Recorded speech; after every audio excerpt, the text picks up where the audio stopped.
Tinapos ni Miss Communication lahat ng gawain niya sa school. Dito ay kung makikita nyo nga pala, ako nga pala ngayon ay nasa isang classroom ng aming subject teacher. Ang subject teacher nga pala namin ngayon ay si Sel Melendres. Shoutout nga pala sa inyo lahat ng aking mga teacher ngayon sa grade 12.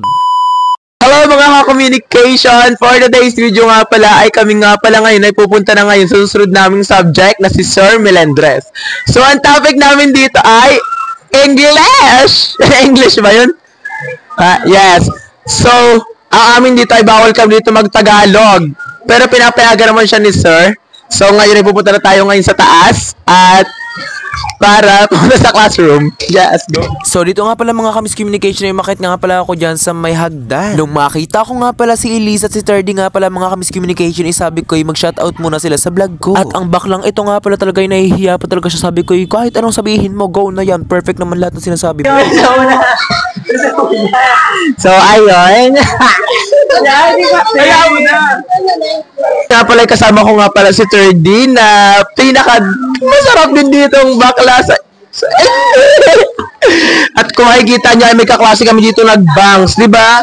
Correct. Ano sabi mo sa bangs niya? Lalo pong sumama yung pagmumukha niya. Gusto mo, okay si guys, kung makikita niyo si Jeya nga ay nag-bangs. So ano masasabi mo sa bangs mo ngayon?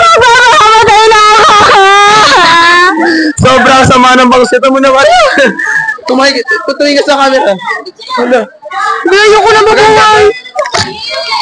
Super ganda ba niya? Ha? So, kaya nga, o diba? Tignan niyo naman ang pangin. Super sama daw talaga. Bakit ganyan? Hello! Si Elise, ano masasabi mo sa vlog ko? More power to your show. Yes! Ay, magandang hapon sa inyo lahat! Kami yung the best example ng beauty with brain. Pero, kung titignan nyo sa aming dalawa, nasa kanya yung brain at nasa akin yung beauty. Thank you! So, ngayon guys, nag-electric fan lang kami kasi super balance talaga dito. Kung makikita nyo talaga yan, oh. Super balance talaga niya.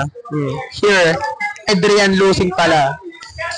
At kung makikita nyo yung mga ka-Miss Communication ay napaka-pogi talaga ng kaklase kong yan na si Jo Marie talaga. Napaka-perfect talaga ng mukha. Hindi ko talaga alam kung bakit ganun talaga sa kaya pinaglihiyan. Syempre, lagi nyo naman nakikita sa vlog ko yan si Lucy. Kaya hindi talaga pagkakailan na mas pogi talaga siya kay Jo Marie. Hala, napaka-OA mo talaga. Pero alam nyo ba mga ka-Miss Communication, napakasarap pala sa feeling na pag may mga kaklase kang supportive sa'yo sa pagbablog. Saka mga ka-Miss Communication, maraming salamat nga pala dyan sa mga taga-Elias E. Salvador National High School na nanonood ng aking vlog. Ako mga ka-Miss Communication, kung hindi dahil sa inyo ay naku, susuko na naman si Sab sa pagbablog kasi wala naman sa kanyang nanonood. Chares! Nung matapos na nga pala kami mga ka-Miss Communication sa aming subject kay Sir Melendres, ay kami nga pala dito magdadasal na para makauwi na rin kami ngayong hapon. Nung matapos na nga pala kami magdasal dito ka mga ka-Miss Communication ay lumabas na rin kagad kami sa may classroom para nga pala umuwi na din. At nung makita nga pala ako nitong baklang ito ay talagang gusto niya palang sumali sa vlog ko kasi nga daw pala napapanood niya ako. Ping iPhones.